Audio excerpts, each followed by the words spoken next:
नमस्कार. अंगण छान भरलेलं आहे सगळ्या आप्तेष्ट आणि मित्रमंडळींनी. साधारण 1-2 मिनिटापूर्वी वातावरण पण तसंच गप्पा रंगलेल्या होत्या, गोळक्याने मंडळी छान चहा कॉफीचा आस्वाद घेत होती. आणि जसं आम्हाला अपेक्षित आहे की ग्रंथालयामध्ये मंडळींनी यावं, छान वेळ घालवावा आणि घरी जाताना त्या कार्यक्रमाच्या छान आठवणी मनात ठेवून जावं आणि सगळी माणसं एकमेकांची चांगुलपणाच्या धाग्याने जोडली जावी. तर इथे तर सगळी जोशींची मित्रमंडळी, परिवारातली मंडळी आहेत आणि आता ती सगळी ग्रंथालयाच्या परिवारात सामील झालेली आहे. त्यामुळे हा आपुलकीचा, प्रेमाचा, चांगुलपणाचा धागा जोडला गेलाय. तर ह्या छान धाग्याच्या साथीने आपण या कार्यक्रमाला सुरुवात करूया.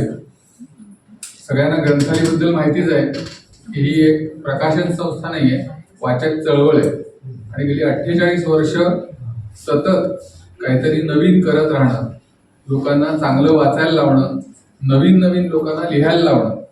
कारण प्रकाशन संस्था म्हटल्यावर पुस्तकं काढणं हे तर अध्यारूतच आहे, पण ग्रंथालयाच्या आजवरच्या प्रकाशनाच्या इतिहासामध्ये 80% जी पुस्तकं आहेत ती त्या लेखकांनी पहिल्यांदा लिहिलंय ग्रंथालयाकडे, अशी म्हणजे प्रस्थापित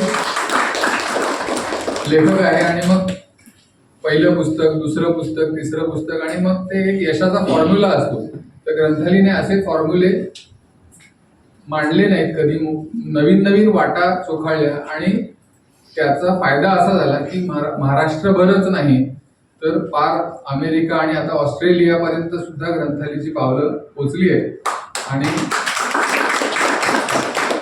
ग्रंथालयाने जे नव्या युगानुसार नवे प्रयोग केले, त्यामध्ये पुस्तकानंतर आता आपण लिसन ग्रंथालय वॉच म्हणजे बघा, ऐका, अशा नव्या पावलांनी आपल्या सोशल मीडिया, युट्यूबच्या माध्यमातून आपण अनेक गोष्टी नव्या करतोय. तुम्ही जर का तुमच्या प्रत्येकाकडे हल्ली मोबाईल असतोच, म्हणजे असं बोलण्याचाच अर्थ नाही, आणि त्याच्यावर युट्यूबही सगळ्यांना माहिती आहे. तर युट्यूबवर ग्रंथालय वॉच किंवा ग्रंथालय प्रतिभांगण ह्याचं जर सबस्क्राईब केलं तर तुम्हाला खूप चांगले कार्यक्रम बघता येतील. म्हणजे आजचा हा प्रकाशन सोहळा सुद्धा काही दिवसांनी एडिट होऊन त्या कार्यक्रमात सगळ्यांना, जे आज इथे येऊ शकले नाहीत अशा सगळ्यांना बघता येणार आहे. पण ह्याशिवाय ग्रंथालय अनेक कार्यक्रम चांगले करते की ज्याच्यामध्ये आज व्यासपीठावर असलेले श्रीखंडे सर ग्लोबल वॉच ह्या कार्यक्रमात, ग्लोबल साहित्य सफर या कार्यक्रमातून जगभरातल्या चांगल्या जे लेखक आहेत त्यांच्या साहित्याचा आणि त्या लेखकांच्या एकूण कारकिर्दीबद्दल माहिती सांगतात. नंतर दुसरा जो कार्यक्रम आहे लोकल लेखिका, त्यामध्ये संजीवनी खेर या भारतीय आणि जागतिक अशा लेखिकांच्या साहित्याचा परिचय या व्हिडिओतून करून देतात. त्याप्रमाणे साहित्याच्या पारावर ह्या कार्यक्रमाचे आतापर्यंत 100 कार्यक्रम झाले, ज्यामध्ये 2 लेखक किंवा लेखिका आणि त्यांचे वाचक आणि संवादक असा कार्यक्रम असतो. तर ह्याच्यातून काय होतं की जो कंटेंट सध्या जो आता फक्त पुस्तकापुरता राहिलेला नाही, तर खूप चांगला कंटेंट लोकांपर्यंत पोहोचतो आणि ते लोक आपल्या मोबाईलवर, कॉम्प्युटरवर हवं तेव्हा जगभरात कधीही बघू शकतात. त्याशिवाय इथे प्रतिभांगण ही जी वास्तू आहे, तुम्ही आलात आणि मला खात्री आहे की तुम्हाला सगळ्यांना ती आवडली असेल. कारण इथे येणारा प्रत्येक जण असं म्हणतो हल्लीच्या भाषेमध्ये की इथे खूप चांगल्या व्हाईब्स मिळतात आम्हाला. पण आमचं म्हणणं आहे की चांगली मंडळी आली की आपोआपच त्या जागेचं चांगुलपण वाढत जातं आणि प्रत्येक कार्यक्रमागणिक हे आम्हाला जाणवत जाते. तर इथे आम्ही विज्ञान गप्पा हा म्हणून एक कार्यक्रम करतो किंवा विज्ञान धारा म्हणून उपक्रम करतो. कॉर्पोरेट क्षेत्रातल्या मंडळींचा कॉर्पोरेट गप्पा कार्यक्रम करतो. वैद्यकीय क्षेत्रातल्या मंडळींना बोलून आरोग्याची कॅप्सूल म्हणून कार्यक्रम करतो. आणि परत हे कार्यक्रम सगळे रेकॉर्ड करून युट्यूबवर लोकांना बघता येतात. तर ह्या सगळ्या कार्यक्रमांना तुम्ही जरूर या. तुम्ही आज इथे आल्यावर तुमची नावाची आणि मोबाईल नंबरची एंट्री केली असेल, नसेल केली तर आवर्जून करा, की जेणेकरून आमच्या कार्यक्रमांबद्दल आम्ही तुम्हाला कळवत जाऊ. तर ज्यांना शक्य आहे त्यांनी प्रत्यक्ष कार्यक्रमाला या, ज्यांना शक्य नाही त्यांनी युट्यूबवर ते कार्यक्रम बघा आणि मग जास्तीत जास्त जणांना ह्या कामात, कारण शेवटी कुठलाही कार्यक्रम चांगुलपणाचा प्रसार केला तरच तो होत असतो आणि वाईटपणाचा प्रसार आपोआपच होत असतो. तर आपण ठरवायचं की चांगुलपणाचा प्रसार आपण केला पाहिजे आणि ग्रंथालयाची ही चांगुलपणाची जी व्रत आहे ते आपण सगळ्यांनी मिळून वाढवूया असं मी तुम्हाला आज आवाहन करतो. आज या आपण कार्यक्रमाला जमलो आहोत. त्या कार्यक्रमामध्ये हेमंत जोशींच्या आपण पुस्तकाचं प्रकाशन करणार आहोत. तर यासाठी आलेल्या सगळ्या मान्यवरांचं आपण ग्रंथालयाच्या आणि तुमच्या सगळ्यांच्या वतीने स्वागत करणार आहोत. तर मी सर्वप्रथम इथे शिवकुमारजी आडे आले, त्यांना अशी विनंती करतो की त्यांनी राजीव श्रीखंडे यांचं पुस्तक भेट आणि स्मृती या कार्यक्रमाची त्यांना रोज चहा किंवा कॉफी घेताना राहावी अशा प्रकारची छोटीशी भेट आम्ही त्यांना देतोय. हेमंत जोशी यांचं आपल्या सगळ्यांच्या वतीने स्वागत करण्यासाठी ते लीना संखे मॅडम आले. त्या स्वतः उत्तम कवी आहेत, शासकीय अधिकारी आहेत. त्यांनी पुस्तक भेट घेऊन हेमंत जोशी यांचं स्वागत करा.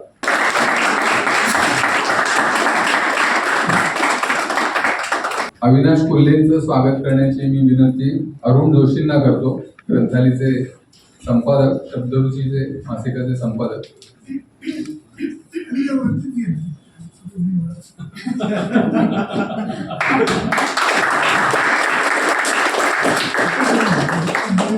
आणि एव्हरग्रीन शायर चंद्रशेखर सानेकर.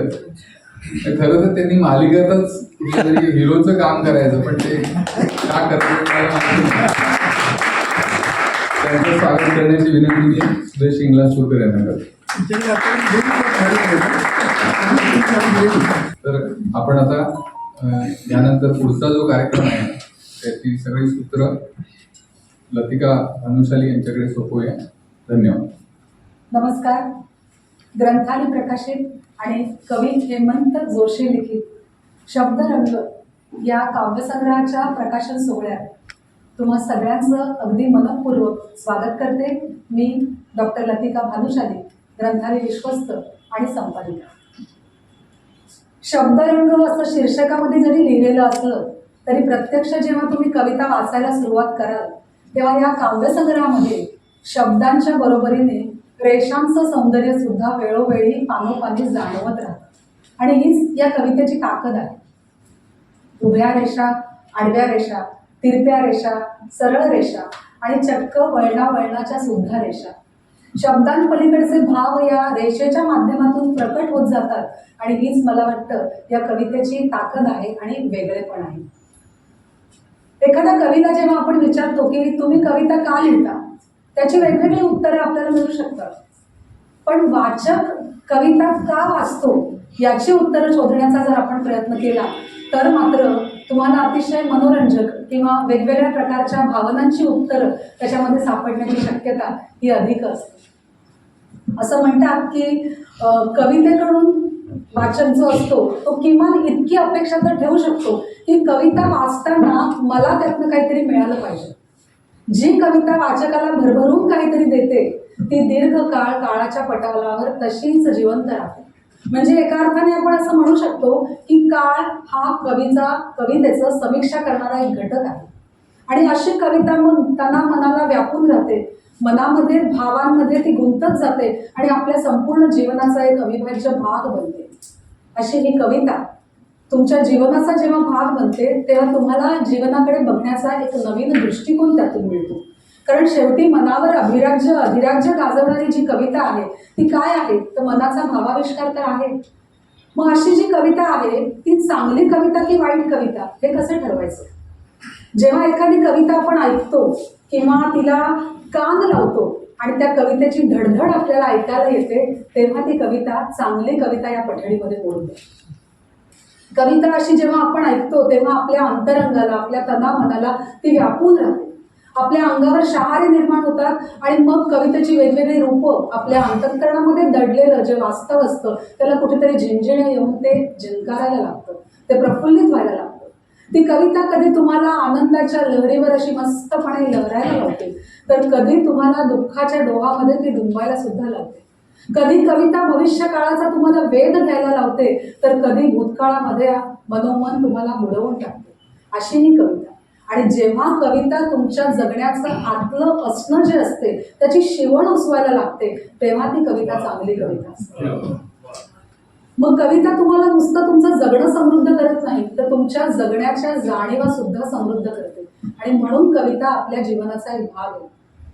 मग ही कविता हे जे तरंग मनामध्ये उमटतात हे कधी उमटतात जेव्हा कविता वाचकाला सहजपणे समजते तेव्हा. काही कविता अशा असतात की त्या खूप दुर्बोध असतात, त्याचं आकलन पटकन होतच नाही. गालिब सुद्धा म्हणून गेलाय, एक तो कवी स्वतः म्हणजे एक तो ये जाने या खुदा जाने, त्याच्या पलीकडे दुसऱ्या कोणाला काही कळत नाही. कवितेची जी निर्मितीची प्रक्रिया आहे ती नेमकी कशी घडते म्हणजे कवीच्या मनामध्ये कोणत्या गुंतागुंतीच्या प्रक्रिया सुरू असतात हे जाणून घेणं सुद्धा तितकंच रसपूर्ण आहे, अर्थपूर्ण आहे. आपल्या मराठीमध्ये बाभ बोरकरांनी याचं फार सुंदर विश्लेषण केले. बाभ बोरकरांनी काव्य प्रतिभा जी आहे तिला उपमा देताना रूपक शोधलेलं आहे आणि ते रूपक आहे बासरीचं. त्याला त्यांनी बीन म्हटलेलं आहे आणि ते म्हणतात झिणी झिणी वाजे बीन, झिणी झिणी वाजे बीन, कधी अर्थाविणा सुभग तराणा, कधी अर्थाविणा सुभग तराणा, कधी मंत्रांचा भास दिवाणा, सुर सुना कधी केविल वाणा, शरणागत अतिलीन, कधी खटका कधी रुसावा लटका, छेडे प्राणांतिक घटका, कधी जीवाचा तोडून लचका, घेते फिरत कठीण, झिणी झिणी वाजे बीन, झिणी झिणी वाजे बीन. तरी बीन वाजते आणि मग त्या काव्याची निर्मिती होते. ही प्रक्रिया कशी असते, काव्य नेमकं जन्माला कसं येतं आणि त्यामागची मानसिक गुंतागुंत काय असते त्याचा उलगडा करायला आज आपल्याकडे व्यासपीठावर 4 दिग्गज मंडळी आलेली आहेत आणि अर्थातच कवितेचं अंतरंग ते उलगडून दाखवतील. आजचा काव्यसंग्रह त्याचं मर्म तुम्हाला उलगडून दाखवतील. पण त्याआधी ग्रंथालीच्या वतीनं प्रास्ताविक मांडत आहेत ग्रंथालीचे प्रमुख विश्वस्त सुदेश निंगलासकर. नमस्कार. ग्रंथाली आज प्रकाशित करत आहे शब्दरंग हा कविता संग्रह आणि या कविता संग्रहासाठी 4ही ग्रंथालीची संबंधित असलेली मंडळी आहेत. एक तर राजू श्रीखंडे आमचा विश्वस्त आहे आणि मगाशी महेश करेन तुम्हाला सांगितलं ग्लोबल साहित्य सफर. त्यांनी जगातली खूप चांगली पुस्तकं वाचलेली. तुम्ही जर त्याच्या घरी गेलात तर 6000 चांगली पुस्तकं त्याच्याकडे आहेत आणि त्यात तर आम्ही फक्त 100 चांगली पुस्तकं कुठली आहेत त्याची तुला ओळख करून द्यायची आहे. तर त्यांनी ते स्वीकारलं सगळं आव्हान आणि आत्तापर्यंत आम्ही त्याचे 32 भाग केलेले आहेत. तर तुम्ही ते जरूर यूट्यूब चॅनलवरती बघा आणि याची सगळी माहिती तो मराठीतनं देतो. तो लेखक कसा दिसतो हेही तुम्हाला त्यात पाहता येतं. तो राहतो कुठे, त्याच्या पुस्तकात काय तो राजू नक्कीच सांगतो, पण तो दिसतो कसा, तो राहतो कुठल्या देशात, याची सगळी माहिती तुम्हाला कळते. दुसरा आमचा मित्र म्हणजे अविनाश कोल्हे. तो चांगला उत्तम सिद्धस्थ लेखक आहे. ग्रंथालीच्या जुन्या काळापासून ज्यावेळी ग्रंथालीची सगळी सुरुवात सुरू झाली तो त्यावेळी अकोला आणि अमरावती या भागात होता.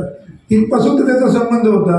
नंतर काही काळ तो आमच्या विश्वस्त मंडळींच्या बरोबरही होता. असा त्याचा आमचा प्रवास सुरू आहे. आणि दुसरा माझा मित्र चंद्रशेखर सानेकर. म्हणजे सानेकरचे कुठलंही पुस्तक असलं तर तो दुसऱ्या प्रकाशकाला देऊच शकत नाही. त्याला अटच मुळी आहे. पहिलं पुस्तक काढताना सांगितलेलं होतं की तुझी सगळी पुस्तकं आम्हीच काढणार. त्याचे आत्तापर्यंत सगळे गझल संग्रह आहेत ते सगळे ग्रंथालयांनी काढलेले आहेत. त्याची स्वतः मी आणि अरुण जोशींनी एक CD केलेली होती, थेंबर तुझे मन. तर अशी 3 मंडळी आता हेमंतच्या कविता संग्रहाच्या प्रकाशनाला आलेली आहे. हेमंतचा तसा माझा परिचय का उशीर झाला मला कळलं नाही, कारण त्याचा एक वर्गमित्र उदय पटवर्धन तो ग्रंथालीशी खूप सुरुवातीपासून संबंधित होता. आज तो त्याला आधी इथे येऊन भेटून गेला. तर मला परवा ज्यावेळी आम्ही त्या कार्यक्रमाला तिथे प्रतिभांगणमध्ये भेटलो होतो, तो प्रतिभांगणच्या त्या कार्यक्रमात आला होता आणि त्यावेळी तो येताना कविता संग्रह घेऊन आला आणि मग राजूला त्यांनी सांगितलं की आपण सुदेशला दाखवूया आणि हा ग्रंथालयात कविता संग्रह केला तर मला आवडेल. मग त्यांनी तो मला कविता संग्रह दिला, मी बघितला, मला आवडला. नंतर मग मी त्याला म्हटलं केला तर मग प्रस्तावना कोणाची घेऊया. तो आधी मीनाक्षी पाटीलशी बोलून ठेवत होता त्यांनी. मी म्हटलं तुला कोण आवडतं. तो म्हणाला की मला सानेकरनी जर प्रस्तावना दिली तर चांगली गोष्ट आहे. तर म्हटलं चालेल, तो नक्की देईल. आणि मग तशी गळ चंद्रशेखर सानेकर यांना टाकली. त्यांनी या पुस्तकाला प्रस्तावना दिलेली आहे आणि अशा प्रकारे तो कविता संग्रह आज आपण इथे प्रकाशित करणार आहोत. ग्रंथालीचा जो कवितेचा प्रवास जो सुरू झाला तो 1979 साली पहिलं आम्ही कविता दशकाची एक पुस्तक केलं होतं आणि तिथून ग्रंथालयाचा कवितेचा प्रवास सुरू झाला. आम्ही 150हून अधिक जास्त कविता प्रकाशित केलेल्या आहेत. त्यात अशोक नायगावकर आहे, नारायण सुर्वे, चंद्रशेखर सानेकर आहे, किरण येल्डे, प्रतिभा सराफ आहे, अशी विविध मंडळींची आम्ही कविता संग्रह प्रकाशित केले आहे. आता हेमंत जोशी हा मूळचा कलावंत माणूस, चित्रकार.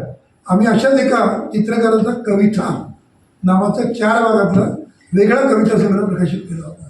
त्याचं नाव म्हणजे शांताराम पवार. मला वाटतं तुमच्यापैकी इथे आलेलं सर्वांना माहिती असेल. तो 4 भागात आम्ही प्रकाशित केला होता. त्याचं नाव होतं कविता आणि ते पुस्तक छापलं कशावरती होतं, तो फ्लोरोसंट पेपरवरती, आणि ते पाकिट करून पाकिटात सुट्या कविता दिल्या होत्या.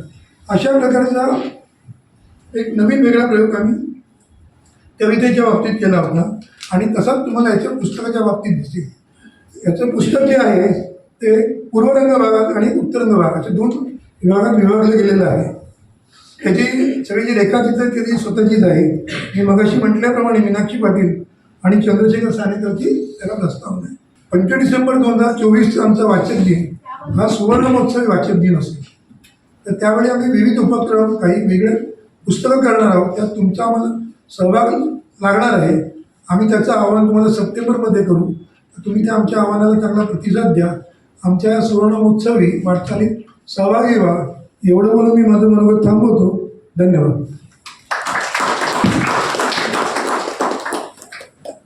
शब्दरंग कवी हेमंत जोशी, ज्या पुस्तक प्रकाशनासाठी आज तुम्ही इथे सगळे उपस्थित आहात, त्या पुस्तकाचं प्रकाशन करावं असं आजच्या कार्यक्रमाचे अध्यक्ष श्री राजीव श्रीखंडे, आजच्या कार्यक्रमाचे प्रमुख अतिथी डॉक्टर अविनाश कोल्हे आणि विशेष अतिथी श्री चंद्रशेखर सानेकर यांना मी विनंती करते की त्यांनी या पुस्तकाचं प्रकाशन करावं.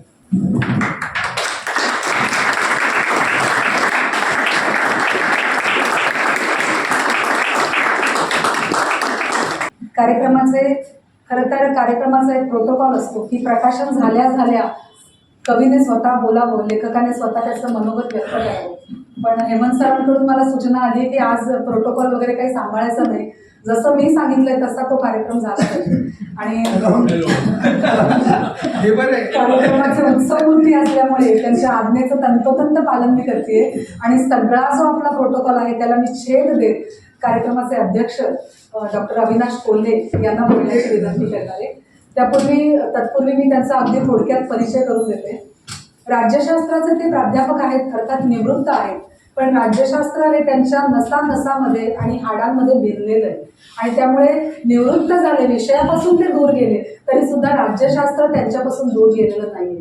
आणि म्हणूनच मराठी आणि इंग्रजी या दोन्ही भाषांमध्ये वेगवेगळ्या वृत्तपत्रांमध्ये, वेगवेगळ्या मासिकांमध्ये राज्यशास्त्रासंबंधी विशेषतः राष्ट्रीय राजकारण आणि आंतरराष्ट्रीय राजकारण या विषयावर ते सातत्याने लिहित असतात.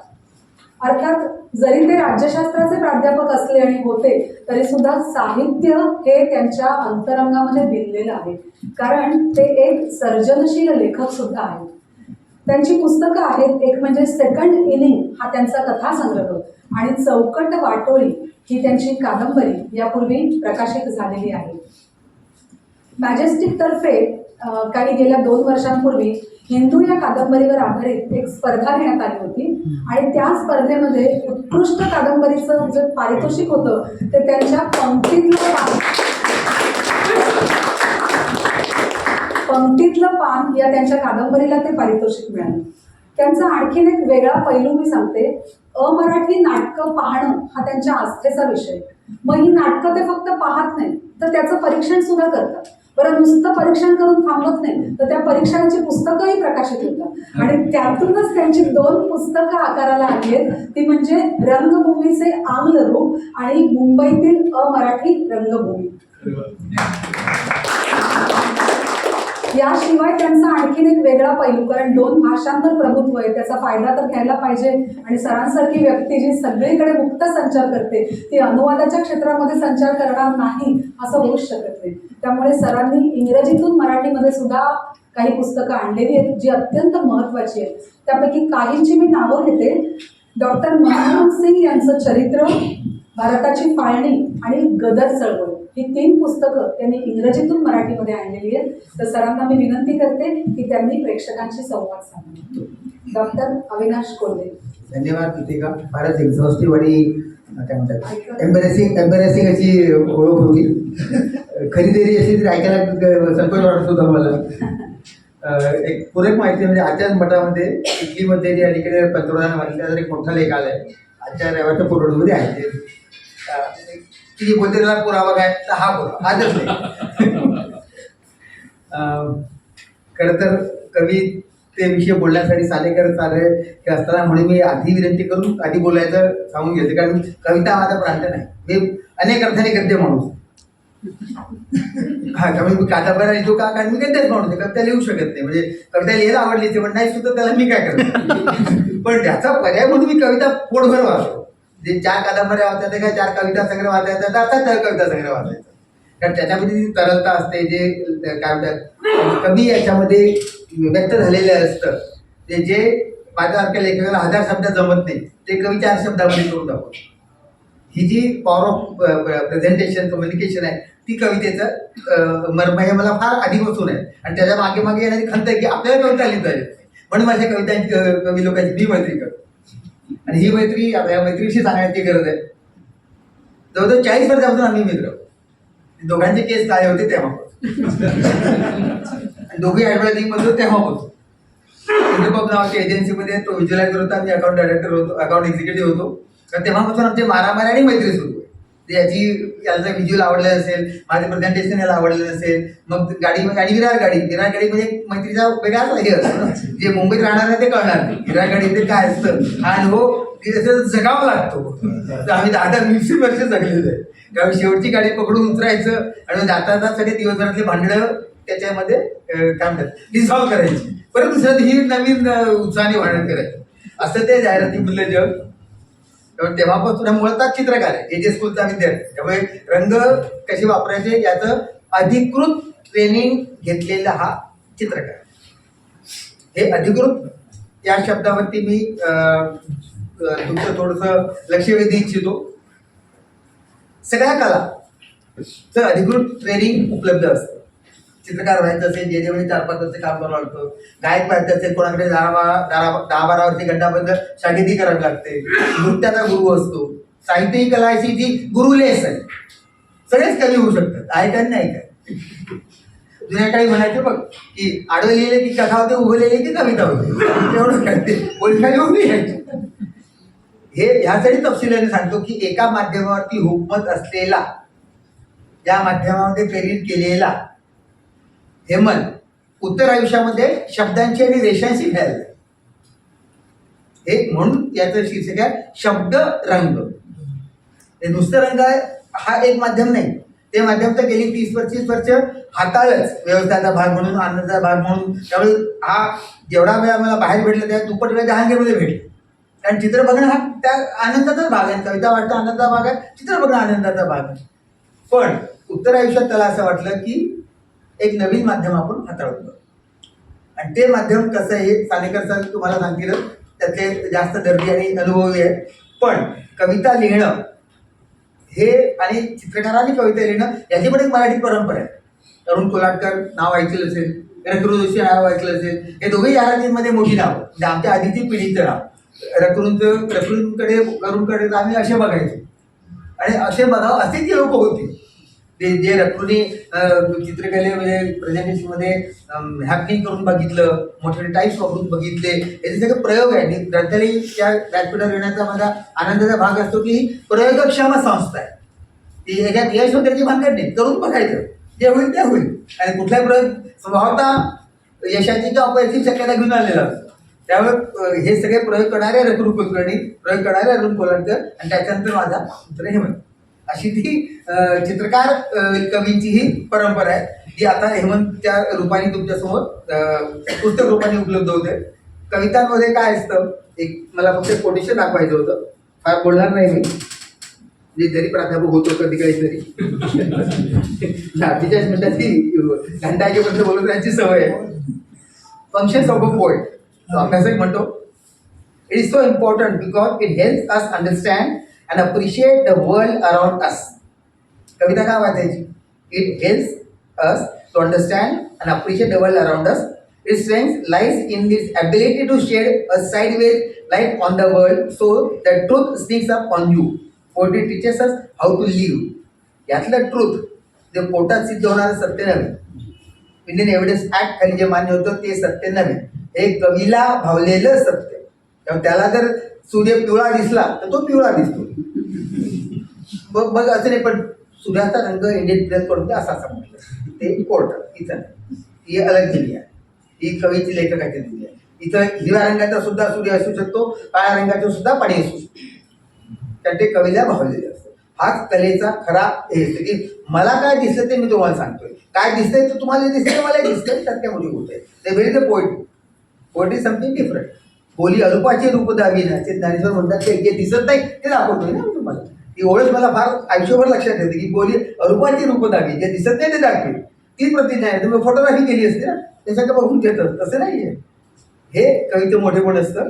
हे तुम्हाला माझ्यानंतर येणारे हे फक्त एक दोन कविता वाचून दाखवणार आहे ज्या मला स्वतःला आवडलेल्या आहेत. त्याच्यातून तुम्हाला अंदाज येईल की मला याच्याबद्दल बोलताना का आनंद झाला होतोय. इथं रेषा विषयी सुद्धा कविता आहे. जे हा फक्त शब्द वापरतोय असं नाही, शब्दाच्या पुढच्या टप्प्यामध्ये रेषा, हा त्या रेषांविषयी. आणि त्यामध्ये हे तुम्ही जर पुस्तक घ्यावायची इच्छा, त्याच्यामध्ये स्केचेस आहेत. असे स्केचेस माझ्या आठवणीप्रमाणे 73ला दांडेकरांचं स्मरणगाथा प्रसिद्ध झालं होतं, त्याच्यात चित्र होतं. म्हणजे correct me if I am wrong and I don't mind if I am wrong, मला जे आठवतंय मी सांगतो. रेखाचित्र होती, अशीच रेखाचित्र होती. ती अतिशय म्हणजे मला असं होतं की एक प्रकरण आहे दांडेकरांचं, आळंदी. त्या आळंदीपर्यंत जातात आणि सुरुवातच आहे आळंदी. आळंदीने तुझ्या आयुष्यात किती उत्साह केला.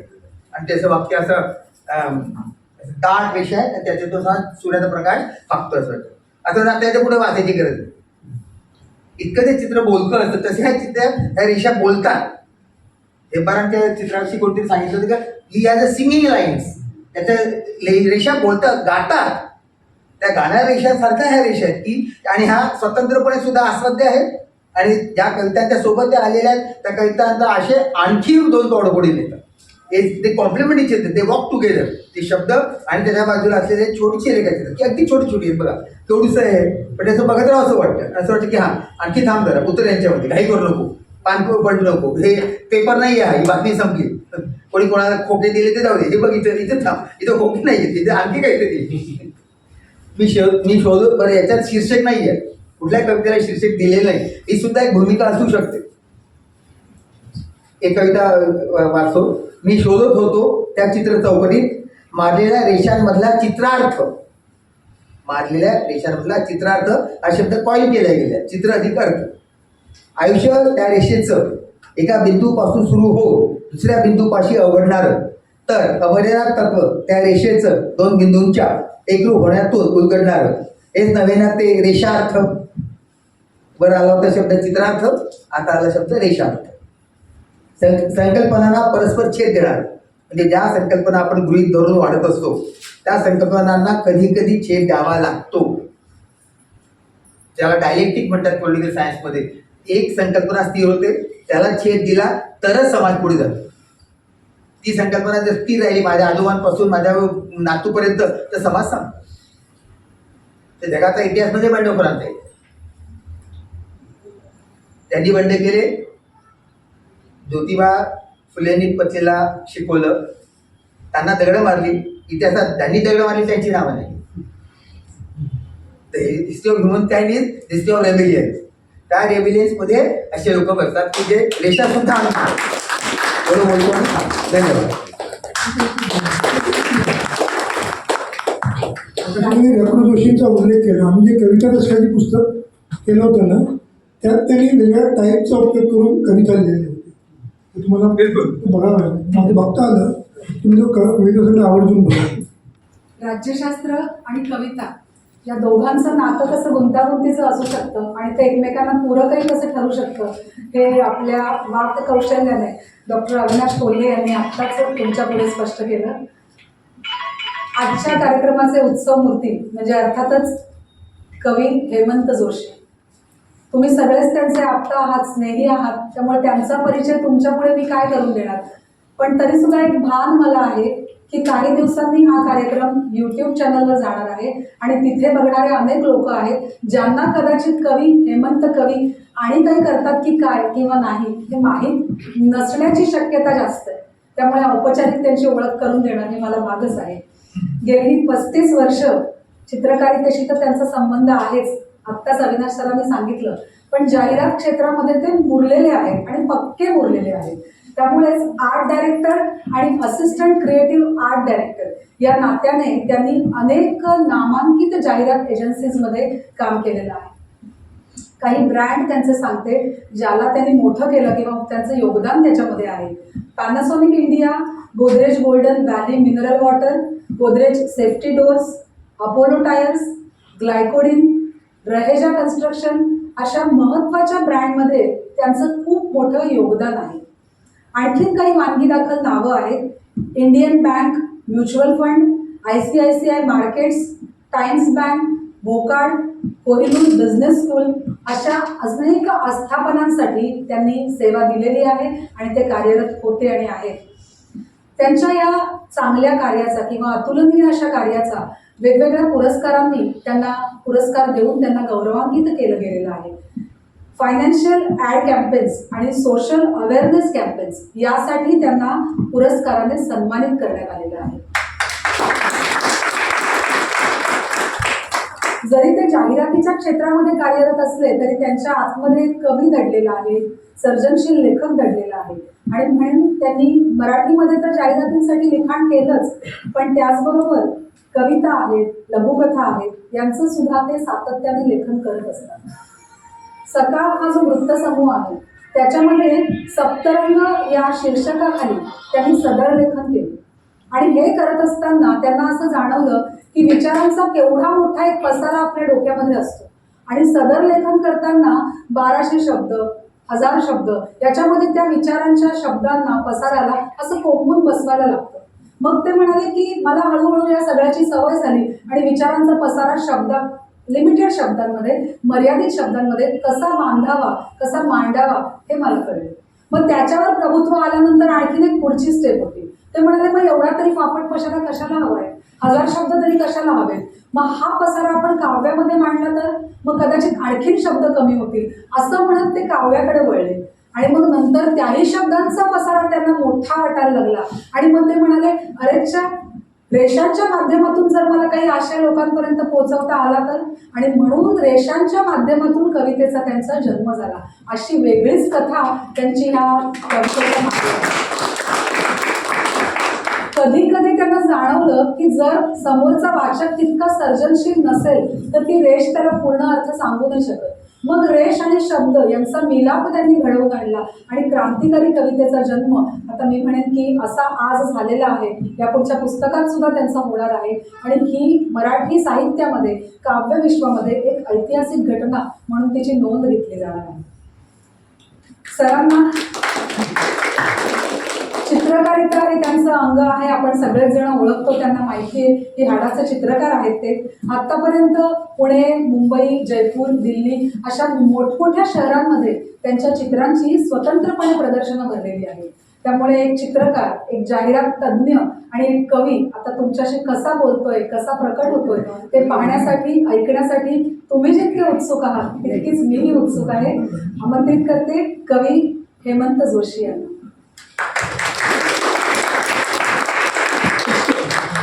व्यासपीठावरचे मान्यवर अगदी इतके मोठे आहेत की त्यांच्या दाटीवाटीत मी दिसू पण नाही शकणार. उजव्या बाजूला बसलेले अध्यक्ष राजीव शिखंडे, अविनाश कोल्हे आणि चंद्रशेखर सानेकरजी, ग्रंथालयाचे विश्वस्त सुदेश व्यासपीठकर आणि आपण जमलेले सगळे माझे मित्रवर्ग, वर्गमित्र, कलाक्षेत्रातली मोठी मंडळी, साहित्य क्षेत्रातली काही मंडळी आलेली आहेत. या सर्वांना मी प्रथम प्रेमपूर्वक वंदन करतो. थोडंसं काय आहे, असं मी बोलतो खूप, पण इथे बसून बोलण्याचं कधी वेळच आली नव्हती. त्यामुळे आज तुम्ही मला समजून घ्याल अशी अपेक्षा आहे. कसं आहे की आधीच आपण लोटांगण घातलं म्हणजे वर आलेला हात आशीर्वादच राहतो, तसा हा प्रकार आहे. गेल्या 1-2 वर्षात बऱ्याच ठिकाणी कविता सादर करण्याचा योग आला, म्हणजे संधी मिळाली. आणि जिकडे जिकडे मी कविता सादर केल्या तिथे एक अनुभव आला की तो कार्यक्रम झाल्यानंतर प्रत्येकजण येऊन मला भेटायचं. आणि काही खोचक प्रश्न असतील पण काही सहज पण प्रश्न होते की अरे आम्ही आत्तापर्यंत ऐकलं होतं की तू चित्र वगैरे काढतोस, ते कविता बिविता काय? तेव्हा मला वाटायचं आता ह्यांना सांगायचं कसं. पण आज मला असं वाटतंय की इथे जमलेली जी काही मंडळी आहेत त्यांना हा प्रश्नसुद्धा नक्कीच आहे. कारण अविनाशने त्याच्यातलं थोडंसं काही भाग सांगितला. पण कवितेकडे वळणं हे का असतं हे मला वाटतं माझ्या पुस्तकाच्या प्रस्तावनेत मीनाक्षी पाटील आणि सानेकरांनी खूप वेगवेगळ्या अंगाने सांगितलं आहे. पण थोडंसं मलाही काहीतरी सांगायला लागणारच आहे. अगदी कालपर्यंत मी चित्रच काढत होतो, लिखाण करत होतो, कविताही लिहित होतो. पण त्या फक्त माझ्यापुरतीच होत्या. कविता जेव्हा सादर केल्या फेसबुक सोशल मीडियावर वगैरे आल्या त्यावेळेला त्या थोड्याशा सगळीकडे पसरायला लागल्या. पण आज त्याचा कविता संग्रह झाला त्यामुळे अनेकांचे प्रश्न मनात निर्माण झाले असतील आणि ते अपेक्षितच आहेत की हा कवितेकडे कसा वळला. अगदी खरं सांगायचं म्हणजे हे सगळं उलगडता मला काही गोष्टी समजायला लागल्या की मी चित्र काढत राहिलो, आजही काढतोय, लिखाण करत होतो. पण ह्याच्यामध्ये उलगडता मला एक लक्षात आलं की आपण जी चित्र काढतो किंवा आपण काही लिखाण करतोय, आपण ज्या मानतो त्या 64 कला आहेत सर्वसाधारण. त्या प्रत्येक कलेला एक स्वतःचं पोटेन्शियल आहे, म्हणजे स्वतःचं एक सामर्थ्य आहे. आणि तसंच त्याला एक मर्यादासुद्धा आहे. मी जी काही रेषाचित्र काढत आजवर आलो आहे, हे काढता मला हे नेहमी जाणवायला लागलं की इथेही कुठेतरी एक मर्यादा आहे. मग कलाकार करतो काय, तर सगळेच कलाकार, लेखक मंडळी असतील ते सगळेच, की ते काही पोटेन्शियल आहे, जे काही त्याचं सामर्थ्य आहे आणि जी काही त्याची मर्यादा आहे, या दोघांना घेऊन तो पुढे जाण्याचा प्रयत्न करत असतो. आता मी सुद्धा चित्रच रेखाटत राहिलो. बऱ्याचदा आशय खूप असायचा, मनात विचार खूप असायचे, पण ते रेषाचित्र कुठेतरी येऊन थांबायचं. मग पुन्हा प्रयत्न चालू व्हायचे, पुन्हा रेखाचित्र व्हायचे. असं करत काही विषयावर 40-40 ड्रॉईंग व्हायची, 50-50 ड्रॉईंग व्हायची, 2-2 आठवडे जायचे. पण मला जे काही अपेक्षित असायचं ते कुठेतरी अर्धवट राहिलेलं असायचं. कारण माझा चित्रकलेचा प्रकार काढण्याचा प्रकार आहे थोडासा वेगळा आहे की इथे अनपेक्षित मी काहीच करत नाही. मी काहीतरी विचार करतो आणि मग त्याचा मागोवा घेत जातो. बऱ्याचदा असं होतं की ती रेषा किंवा ते चित्र मला एक अमुक पातळीपर्यंत नेऊन ठेवतं आणि ती विचारांची कळी कुठेतरी आत दडलेली असते. तिचा गंध यायला लागतो आणि ती फुलायला लागते. पण त्यासाठी लागतात ते पेशन्स, म्हणजे तुमच्याकडे पेशन्स असायला लागतात. त्यामुळे कधी महिनाभर हे असंच चालत राहत असायचं. आणि अशा वेळी माझ्या आजूबाजूला तो जो विचाराचा भोंगा असायचा तो सतत कायम मला बॅक ऑफ द माइंडमध्ये असायचा की तुला काहीतरी पुढे जायचं आहे, याच्या पुढे आणखी काहीतरी काढायचं आहे. आणि अशा वेळेला मी कुठेही असेल तरी मला साथ द्यायचे ते शब्द. ती जी वाट मोकळी करून दिली ती शब्दाने, त्यामुळे मी ह्याकडे असं वळलो. आता हे शब्द मला कधी कसे सुचत आहेत, तर मी माझ्या कवितेतच काही गोष्टी मांडल्या आहेत की बऱ्याचदा की आपण अडकलेल्या स्थितीत असतो आणि आपल्याला पुढचा मार्ग मिळत नाही, पण आपण कुठेतरी फिरत असतो, पण आपलं लक्ष तिकडेच असतं किंवा आपल्या मागे काहीतरी विचार करून सतत चालू असतं. एक कविता आहे ह्याच्यातली, तुम्हाला पुढे वाचता येईल, त्यातली मी 5-6 वेळेस वाचून दाखवतो. कसं कोणास ठाऊक ती गाठतेच मला, कसं कोणास ठाऊक ती गाठतेच मला स्थळ काळ वेळ अचूक साधते एकटा असताना. तर मधल्या वेळी मी काही सांगत नाही, पुढच्या वेळी अगदी येतो मी. कधी चित्र रंगवताना आकार रंगाच्या चक्रव्यूहात घेरलो असताना, कधी चित्र रंगवताना आकार रंगाच्या चक्रव्यूहामध्ये घेरलो असताना, इतकंच काय समोरच्या कागदावरच्या कोऱ्या विस्तीर्ण अवकाशात भटकत असताना सुद्धा. बऱ्याचदा तो कोरा कागद असतो पण विचार असतात पण चित्रच उतरत नाही, अशी अवस्था खूप वेळा होत असते. मग मीही बोट धरतो तिनं पुढं केलेल्या शब्दांचं आणि ती कविता आहे. मी काही पॉईंट्स मुद्दाम लिहून आणलेत कारण काही गोष्टी मला अधोरेखित करायच्या होत्या, कदाचित त्या बोलण्यात विसरल्या जातील असा एक त्याची एक भीती होती. मगाशी म्हणालो की काही चित्र अपुरी राहतात, कविता त्याला जोड देते आणि मी पुढे पुढे जात राहतो. त्यावेळी ती कविताही त्या चित्राचा भाग झालेली असते. म्हणजे चित्रही कविता असते, कधी कधी कविताही चित्र असतं. त्या दोघांचा परामर्श घेत घेत मला पुढे जावं लागतं. अशीच एक बुद्धाची कविता, म्हणजे बुद्धावर मी चित्र काढत होतो. खूप दिवस झाले, खूप ड्रॉइंग्स करत होते आणि ते रूप संक्षिप्त कसं यायचं. मी रेषेमध्ये जे काम करतोय ते मिनिमलिस्टिक अप्रोचनी काम करतो. म्हणजे जितक्या कमीत कमी रेषामध्ये आपण आशय दाखवू शकू जास्तीत जास्त, असा माझा प्रयत्न असतो. आणि तिकडे मी अडकतो कारण मला स्वतःला समजतो असं की अरे मी कमीत कमीत रेषा जास्तीत जास्त आशय काढू शकतो. आणि त्यावेळेला मला अडकवतो कोण, तर तो बुद्ध. त्या बुद्धावरची एक ड्रॉइंग आहे आणि एक कविता सुद्धा आहे. कविता मी वाचून दाखवतो तुम्हाला. त्याचं ड्रॉइंग असं आहे, 4 रेषा आहेत आणि ते टप्प्याटप्प्याने झालेले आहेत. म्हणजे हे ड्रॉइंग साधारण महिनाभराने झालेलं आहे. ते काही अर्धी झाली, काही नंतर पुढे आणखी एक रेस असं होतं. आणि त्याच वेळेला माझ्या भोवती एक विचारांचं रिंगण होतं आणि ते सतत मला जाणून देत होतं की हे अपुरं आहे. मग त्या अपुरेपणामुळे मी सतत त्याच्या मागे राहत राहिलो आणि ते ड्रॉइंग करता करता मला शब्द सुचायला लागले. ती कविता मी आपल्याकडे सादर करतो. बीज अंकुरतं. आता इथे बीज ही माझी मुळात सुचलेली एक कल्पना असेल, त्या चित्राची सुरुवात असेल, काही असेल.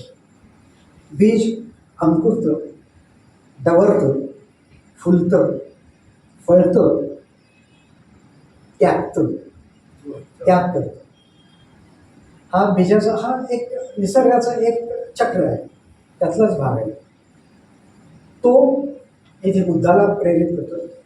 तो अंकुरला, मीही अंकुरलो, कारण मी आता त्याच्याबरोबर प्रवास करतो. तो अंकुरला, मीही अंकुरलो.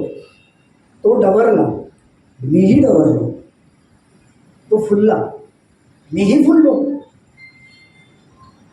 तो फळला, त्याला फळं झाली, मीही फळलो. मी आणि तो हा सततचा प्रवास मी त्याच्या चित्रांबरोबर करत होतो. नंतर मात्र ते चित्र थांबलं कारण मला बुद्ध दिसत होता पण मी दिसत नव्हतो. त्या चित्रामध्ये रेषेमध्ये बुद्ध येत होता पण मी कुठेच दिसत नव्हतो. अशा वेळी शब्द धावत होतात. पुढे एक गोष्ट मला सांगायची होती की बुद्धाने सगळंच त्यागलं, मग हे कसं दाखवायचं. त्या 2 रेषेच्या पुढे मग मी पुन्हा एक फळ काढलं, ते झाडावरून पडत आहे की त्यांनी जे काही मिळवलं, जे काही फलित होतं ते सुद्धा अर्पण करून टाकलं. इथे मला जे सुचलं ते असं आहे, तो फळला, मीही फळलो. त्यानं त्यागलं, मी कवटाळलं. त्यानं त्यागलं, मी कवटाळलं. इथेही माझं चित्र थांबून राहिलं कारण माझ्यापुढे विचार अजून पुढचे होते. ते असे होते, तो बुद्ध आणि मी निर्बुद्ध. तो बुद्ध, मी निर्बुद्ध, कारण तो जे काही करू शकला ते मी करू शकत नाही. तो बुद्ध, मी निर्बुद्ध. त्याचा आशय अमर्याद, माझ्या रेषा संक्षिप्त. त्याचा आशय अमर्याद, माझ्या रेषा संक्षिप्त. आणि शेवट हे शब्दसुद्धा थिटे पडले तो शब्दात पल्याळ आणि मी शब्दात गुंतलोय, अशी ती कविता आहे. त्यामुळे ह्या कविता रेषेबरोबर कशा जात आहेत याचा एक छोटासा भाग मी आपल्याकडे सादर करतो. कारण नुसतंच ते चित्र आहे किंवा नुसतीच ती कविता आहे असं होत नाही. बऱ्याच कविता माझ्या चित्राबरोबर येतात किंवा बऱ्याच कवितांच्या बरोबर मला चित्र सुचत जातात, असं दोन्ही त्याचं भर असतो. आता इथे हे करताना आपल्या हातून चित्र घडतं, आपल्या हातून कविता घडते, याचा एक आनंद वेगळा असतोच असतो. मग अशा वेळी थोडंसं आपल्यालाही स्फुरण चढतंच की अरे वा, आपल्याला काहीतरी सुचलं, आपल्याला काहीतरी जमलं रेष करायला. पण कधी कधी या सगळ्या गोष्टी पण इतक्या क्षणभंगूर वाटतात. म्हणजे काही संकल्पना आपल्याकडे आहेत, अनेक संकल्पना आहेत. जशी बुद्ध ही सुद्धा एक वेगळी संकल्पना आहे, तसं मृगनयनी मी काही मधल्या काळात एक विचार करत होतो की काही संकल्पनांवर आपण विचार करायचा, अभ्यास करायचा, लिखाण करायचं आणि त्याच्यावर रेषाचित्र तयार करायचं. तर मृगनयनी हा एक संकल्पना आपल्याकडे रूढ आहे. ती कोणी प्रत्यक्षात पाहिले माहितीच नाही. पण म्हटलं आपण ह्याला अप्रोच कसं होऊ शकतो. तुम्ही काही रेखाचित्र सुरू केली, नेहमीप्रमाणे 40-50 रेखाचित्र झाली तरीसुद्धा मला हवं आहे ते कुठेतरी येईना, मी अडकल्यासारखाच झालो होतो. तर म्हटलं ती अडकलेली अवस्था आपण का कवितेतून सांगायची नाही, कारण तेच कदाचित चित्राचा आपल्याला मार्ग मोकळा करून देऊ शकतं. ती कविता एक मी सादर करतो. सुद्धा मी जो प्रयत्न केला आहे मृगनयनीचा तो रेषाचित्रात दाखवलेला आहे. आता जेव्हा एखाद्या संकल्पनेवर काम करतो तेव्हा मनामध्ये आशय हा पक्का असतो. म्हणजे आपण काहीतरी वेग सुरू केले आणि त्याच्यातनं काहीतरी घडत गेले आणि चित्र तयार झाले असं काही होत नाही. तर इथे एक पूर्ण विचार झालेला असतो. त्यामुळे आशयाचा मागोवा घेत घेत मी जात असतो. मनात आशय पक्का होता, मनात आशय पक्का होता, रेषेतून शोध घ्यायचा होता. मी जे काय करतोय आता सध्या गेली 10-12 वर्ष ते रेषेच्या मधून तो शोध घेण्याचा प्रत्येक गोष्टीचा प्रयत्न करतोय. आकार भासवायचा होता, रेषेचं स्वत्व न हरवता. म्हणजे आकार आशयापर्यंत जायचं आहे पण रेषा ही दिसलीच पाहिजे असा एक माझा अट्टाहास असायचा. हा मार्ग खडतर होताच. मार्ग तर खडतर असला तरी निश्चय दृढ असावा लागतो. प्रतिमेचा बोध होतो असं वाटत असतानाच कळतं तो मृग कस्तुरीचा नसतो. म्हणजे आशयापर्यंत जाता जाता आपल्याला एखादी प्रतिमा दिसते, आपण रेखाचित्र काढतोय, दुसऱ्या क्षणाला आपल्याला लक्षात येतं अरे हे तर काही मी विचार केलेला नव्हता, हा मृग तर दुसरा झाला आणि तो कस्तुरीचा मृग नव्हताच. आणि बोध झाला तो कस्तुरीचा मृग नसतो आणि बोध झाला ही कल्पना क्षणभंगूर ठरते, कारण तिथे बोधच झाला नाही असं वाटायला लागतं. मात्र या भटकण्यातही अनुपम आनंद मिळतो.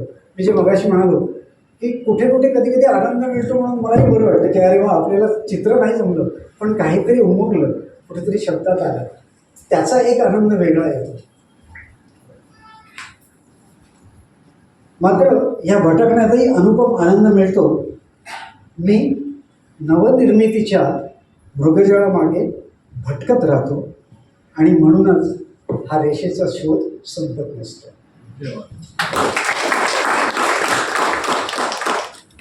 आता या क्षणभंगूर असलेल्या प्रतिमांचं दर्शन होत असतं. ते कधी चित्रातनं येतं, कधी कवितेतून शब्दातून दिसतं आणि ते मी मांडण्याचा साधा सरळ प्रयत्न करतो आणि त्यातनं कधी कधी कविता आणि चित्र दोघं एकमेकांच्या बरोबर निर्माण. मला वाटतं की आज इथे जमलेल्या आणि माझ्या पूर्वीपासून मला विचारणा करणाऱ्यांना जो प्रश्न पडला होता की हा कवितेकडे कसा वळला, त्याचा थोडासा उलगडा इकडे झाला असावा असा माझा अंदाज आहे. हे सगळं उलगडत असताना म्हणजे रेषेतनं उलगडत असताना, शब्दातनं उलगडत असताना आपण निरनिराळ्या प्रदेशात वावरत जातो आणि आपण त्याच्यातनं स्वतःलाच पाहत असतो. प्रत्येक चित्रकार करत असतो कारण त्याची एक स्वतःची एक प्रतिमा बनते, त्याची स्वतःची एक काम करण्याची पद्धत, विचाराची पद्धत बनत असते आणि तो त्याच्यातनं उलगडत असतो. असा हा मी रेषेचा अभ्यास आणि शब्दांचा मागोवा उलगडत राहतो. मला सुरेश भटांच्या एका प्रस्तावनेतली एक खास ओळ आठवते. त्यांच्याच शब्दात सांगायचं झालं तर कोणताही माणूस हा कवी म्हणून मी त्याच्यात थोडंसं ॲड करतो कलावंत म्हणून सुद्धा. कोणताही माणूस कवी म्हणून आकाशातून टपकत नसतो, तो आपल्या जीवनाबरोबर एखाद्या गालीच्या सारखं पसरत असतो. त्यामुळे हे जे पसरणं उलगडणं आहे ते असं हळूवारपणे आणि त्याचा टाईम घेऊन ते होत असतं. त्यामुळे ह्या गोष्टीला किती वेळ लागेल, किती दिवसात कविता होऊ शकतील, रेखाचित्र होऊ शकतील, याचा काही नियम नसतो. ह्या सगळ्या व्यवहारामध्ये मला नेहमी आनंद होतो कोणी मला चित्रकार म्हटल्यावर. कारण मी प्रथम चित्रकार आहे आणि मी कायम दृश्य फॉलो करत असतो. त्यामुळे माझ्या कवितांमधून सुद्धा तो एक दृश्याचा मागोवा आपसुकच येत असतो. उदाहरणादाखल सांगायचं तर आपण आज सगळे बरोबर आहात. मी एक दृश्य सादर करतो. आपण स्वच्छंद चालत निघावं. बाजूबाजूनं हिरवाईनं फुलाफळाने बहरलेल्या रंगलेल्या टेकड्यांची रांगच लागावी. वरच्या निळ्या भोर आकाशात पांढरे शुभ्र ढगही मग आपल्यासोबत विहरतायत असंच वाटावं. ह्या दृश्य अवकाशात हरवत चाललोय किती दिवस ते कळत नाही. ठाई ठाई सौंदर्य भरलेलं आहे. हे सारं दृश्य चित्रागत आहे. एका वळणावर हलकेच पाण्याच्या खळखळण्याची कुजबूज कानावर पडावी आणि सहजच आपली पावलं तिकडे वळावी. समोरच्या त्या टेकड्या त्यांच्या पायथ्याशी खळखळत मनसोक्त आनंदात वाहणाऱ्या नदीचं पात्र आपल्याला दिसावं. न राहून त्या पाण्यात पाय टाकत काठाकाठानं पुढे चालावं आणि पुढे त्या जलाशयाची खोली वाढल्यामुळे असे कदाचित त्या वाहणाऱ्या पाण्याचा वेग मंद होतो आणि आणि माझ्यासोबत आपल्यासोबत चालणारं ते आकाश, त्यात विहरणारे ढग, आजूबाजूच्या टेकड्या, हे सारं त्या प्रवाहात प्रतिबिंबित करत जातं.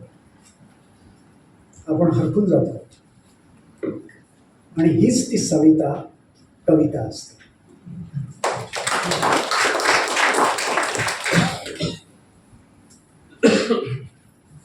आणि अशा नदीच्या काठांनी जर आपण जात असू आणि जर अशा कविता आपल्याला सुचत असतील तर आपण का लिहू नये असा प्रश्न मला. म्हणून मी लिहायला लागलो. मला वाटते आता बरेच जण इथे बोलणारे आहेत.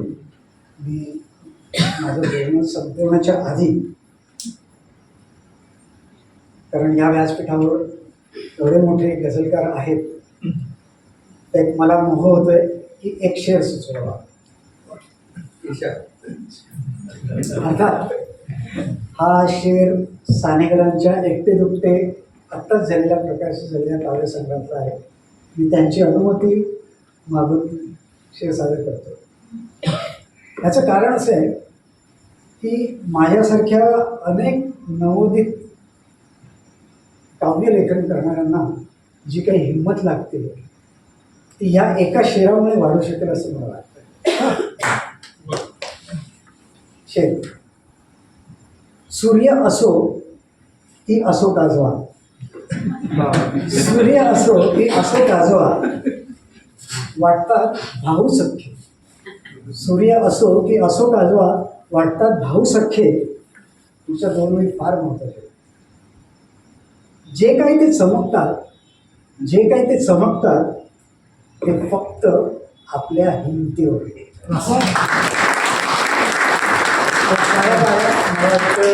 सानेकरांसाठी आहे, म्हणूनच ते शेरात सवाशे. धन्यवाद.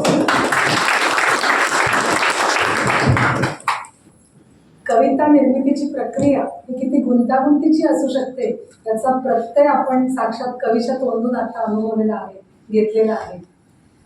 काव्याचा आणखीन एक प्रकार म्हणजे गझल, आणि त्या गझलमधला एक शेर आत्ताच कवीने आपल्यासमोर सादर केला शेर, आपणही तो ऐकला. पण मुळात गझल म्हणजे काय असतं? जेव्हा 2-2 ओळींचे शेर एकत्रित केले जातात, 5-6 शेर, 8 शेर, 9 शेर, 10, मला वाटतं साधारणपणे 10 पर्यंतची संख्या झाली की मग गझलमध्ये त्याचं रूपांतर होतं. मराठीमध्ये ही जी गझल आपल्याकडे आली ती इतक्या सहजासहजी सशक्तपणे नक्कीच आली नाही. म्हणजे असं म्हणायचंय की उर्दू आणि फारसी भाषेची जी नजाकत आहे ती मराठीमध्ये आणणं कठीण आहे. आणि या समजाला अपसमजाला आपण म्हणूया छेद दिला तो सुरेश भटांनी. आपलं एक वेगळं अस्तित्व त्यांनी जाणवून दिलं आणि गझलेची उंची कुठल्या कुठे नेऊन ठेवली. आणि मग ते म्हणाले की रंगुनी रंगात साऱ्या रंग माझा वेगळा, गुंतुनी गुंत्यात साऱ्या पाय माझा मोकळा. तर हे असं म्हणणारे सुरेश भट आणि यांनी मराठी गझलेला किती सौंदर्यपूर्ण एक रूप बहाल केलं.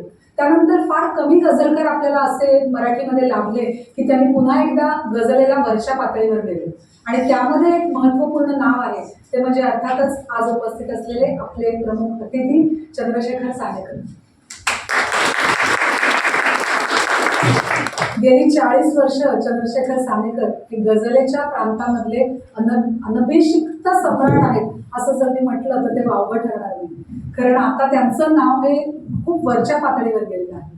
आतापर्यंत त्यांचे 6 गझल संग्रह आणि 6 कविता संग्रह प्रकाशित झालेले आहेत.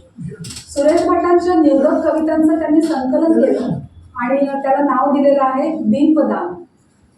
ते व्यावसायिक गझलकार आहेत त्यामुळे आतापर्यंत त्यांच्या गाण्यांचे जवळजवळ 50 अल्बम्स आणि CD या प्रकाशित झालेले आहेत. त्यांचं भाग्य किती थोर आहे बघा की त्यांचे शब्द जे कधी गझलेच्या माध्यमातून उमटले कधी कवितेच्या माध्यमातून उमटले पण या शब्दांना कोणाच्या ओठांचं वर बसण्याचं सौंदर्य किंवा भाग्य प्राप्त झालं तर साक्षात लता मंगेशकर तिथपासून ते आत्ताच्या लता मंगेशकर पासून आत्ताच्या बेला शेंडेपर्यंत ते हरिहरन पासून ते अमेय दातेपर्यंत अशा अनेकांनी त्यांच्या गीत रचना ज्या आहेत त्या आपल्या गळ्यातनं सादर केलेल्या आहेत. त्यामुळे खरंच आपण त्यांना म्हणूया की ते भाग्यवान आहेत. एक उन्हाची कैफियत नावाचा कार्यक्रम ते सादर करतात, गझल सादर करतात आणि त्यांनी आतापर्यंत या कार्यक्रमाचे 37 प्रयोग सादर केले आहेत. त्यांच्या या प्रांतामध्ये त्यांनी जे वैशिष्ट्यपूर्ण आपलं स्थान निर्माण केले त्याबद्दल वेगवेगळ्या पुरस्कारांनी त्यांना गौरवान्वित केलेलं आहे. आणि त्यापैकी महत्त्वाचे पुरस्कार आहेत. झी अल्फाचा उत्कृष्ट गीतकार हा पुरस्कार त्यांना मिळाला. त्याचबरोबर राजा बडे या पुरस्काराने सुद्धा ते सन्मानित आहेत. त्यामुळे अधिक त्यांची ओळख करून न देता प्रत्यक्ष गझलकारांनाच मी आता सांगते की गझलेच्या माध्यमातून त्यांनी आमच्याशी संवाद साधावा, कवितेचं रूपही उलगडावं आणि गझलही सादर करावी. आम्ही सगळे तुम्हाला ऐकायला आतुर आहोत. नमस्कार मित्रो, आदरणीय व्यासपीठ राजीवजी, निर्मल जोशी, प्रोफेसर विनाश कोल्हे, मित्र सुदेश लतिकाजी. कवितेचा कार्यक्रम आहे. कवितेच्या विषयीचं बोलण्यासाठी मी इथे आहे. ज्या संग्रहाविषयी बोलायचं आहे त्याची प्रस्तावना मी दिलेली आहे. त्यामुळे आता वेगळं काहीतरी बोलावं लागणार, वेगळं काहीतरी सांगावं लागेल. कविता लिहिणं फार सोपं, पण कवितेविषयी बोलणं प्रसंग आला की मग फार ती आमचीच मनात पळापळ होते. ते बोलावं लागणारी जबाबदारी असते. ती एक शेर मला अचानक आठवला मगासपासून हा विषय निघाला रेषा आणि या सगळ्या गोष्टींचा. ते चित्र तुम्ही बघत आहातच मुखपृष्ठ जे आताच्या संग्रहावरती तुम्ही बघत आहात. शेर असा आहे की टिंबाहूनही छोटे होते जे काही मी समजत होतो. टिंबाहूनही छोटे होते जे काही मी समजत होतो. विश्वाहूनही मोठे होते जे काही मी निरखत होतो. आणि गोष्टी यांच्याविषयी बोलताना थोडंसं या शेराचा आधार घेऊन मी पुढे सरकतो. हेमंत जोशी चित्रकार आहेत. गेली 35 वर्ष ते या क्षेत्रात आहेत, व्यवसायात आहेत. रेषाचित्र रेखाटणं आणि ती चित्र याच्याशी त्यांचा संपर्क आहे. व्यवसाय म्हणून ते काम करतात. व्यवसाय म्हणून आणि कलावंत म्हणून सुद्धा, म्हणजे व्यवसायातून कलेकडे, कलेतून व्यवसायाकडे असा त्यांचा तो प्रवास आहे. कलेमुळे व्यवसाय समृद्ध होतो की व्यवसायामुळे कला समृद्ध होते असा पुन्हा आणखी पेच आहे. तो पुन्हा आणखी न संपणारा वादविवादाचा प्रश्न होऊ शकतो. बरं, त्याच्यामध्ये आता इतकी वर्ष रेषांचं आणखी सगळ्या चित्र आणि रेखाटनाचं काम करत असताना अचानक ते एका नव्या सृष्टीमध्ये आले, कवितेमध्ये आलेले आहेत. 2 दोन कलाक्षेत्र एकाच ठिकाणी, म्हणजे एका बाजूला कविता चित्र काढत असताना एक प्रवास आणि अचानक चित्रकारितेची वेस पुन्हा कवितेकडे दोन कलासत्ता. एक ही वेगळी कलासत्ता आहेच चित्रकलेची, एक कवितेची म्हणून आहेच.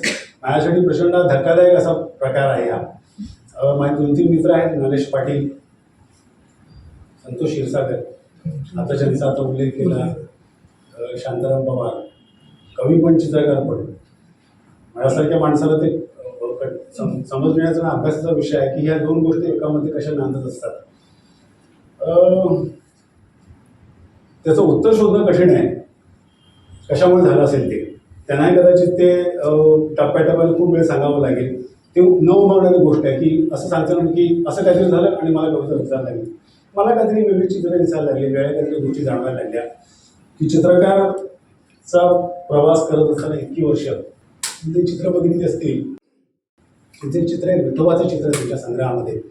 मिनिमम कमीत कमी रेषा आणि महत्तम आशय, महत्तम अर्थ असं ही त्यांची खासियत आहे. म्हणजे अनेक वर्ष करतायत ते. अत्यंत अमेझिंग असं चित्र आहे ते. विठोबाचं चित्र आहे, 4-5 रेषा आहेत, पण त्यातनं जो काहीतरी भाव निर्माण केलेला आहे अमेझिंगच आहे. म्हणजे त्या मूर्तीपेक्षा ह्या चित्रातलं विठोबा बघत राहावं, आणखीन आपण आपला अर्थ शोधत राहावा, अशी ती कला आहे. काही आणखी त्याची चित्र पाहिली आहेत मी. थक्क करणारी गोष्ट आहे ती, जी सूक्ष्म आहे, जे कमीत कमी आहे त्याचं मला आकर्षण आहे. कारण कवी गजलकार असल्यामुळे आम्हाला फार मोठा आशय ह्या 2 ओळीमध्ये सांगून मोकळा व्हायचं असतं. बरं, मोकळं होऊन सांगणं हे महत्त्वाचं नव्हे. जे काय मला सांगायचं आहे, जे मला जाणवलंय ते समोरच्या माणसाला तसंच जाणवलं पाहिजे, ही आमची धडपड असते. आम्ही त्या शहरामध्ये तो प्रयत्न करतो. म्हणजे तिची दाट जी येते, क्या बात आहे, वा, तेव्हा आम्हाला असं वाटतं की ठीक आहे, आमचं काहीतरी म्हणणंच आहे तुमच्यापर्यंत पोचलं. रेषांमध्ये अशीच गोष्ट आहे की तो जे काय सांगतो आहे तितकाच तो आशय सांगायचा प्रयत्न करतो, तितका आशय पोचतोय. कदाचित त्यापेक्षा जास्त पण आशय पोचत असावा. आता इतकी वर्ष काम करत असताना काम ह्या गोष्टीमध्ये मला असं वाटतं अचानक एक काहीतरी त्यांच्या नकळत एक गोष्ट घडू लागलेली आहे. त्याचा त्यांना पोच किंवा जाणीव कशा प्रकारे होत असेल मला माहीत नाही आहे. मला त्यातल्या काही गोष्टी दिसल्या, त्या गोष्टी ज्या काही दिसल्या त्या मी काही त्या तुकडे मांडतो तुमच्यासमोर. ते ट्रान्सफॉर्मेशन तुमच्या लक्षात येईल की ओळींच्या रेषांच्या प्रपंचात गुंतलेला एक कलावंत तिथून पुढे एका वेगळ्या कलेच्या दिशेने जातो आहे, तेव्हा काय घडत आहे ते काही अंश तुमच्यासमोर मांडतो. पुढे मी काहीतरी बोलतो. मला तूच दिसते सगळीकडे असे वागणे माझे अलीकडे, मला तूच दिसते सगळीकडे असे वागणे माझे अलीकडे, दोष नाही डोळ्यांचा चष्मा बदलला अलीकडे. चित्रात कुणाला दिसते कविता, कुणाला कवितेत चित्र. चित्रात कुणाला दिसते कविता, कुणाला कवितेत चित्र.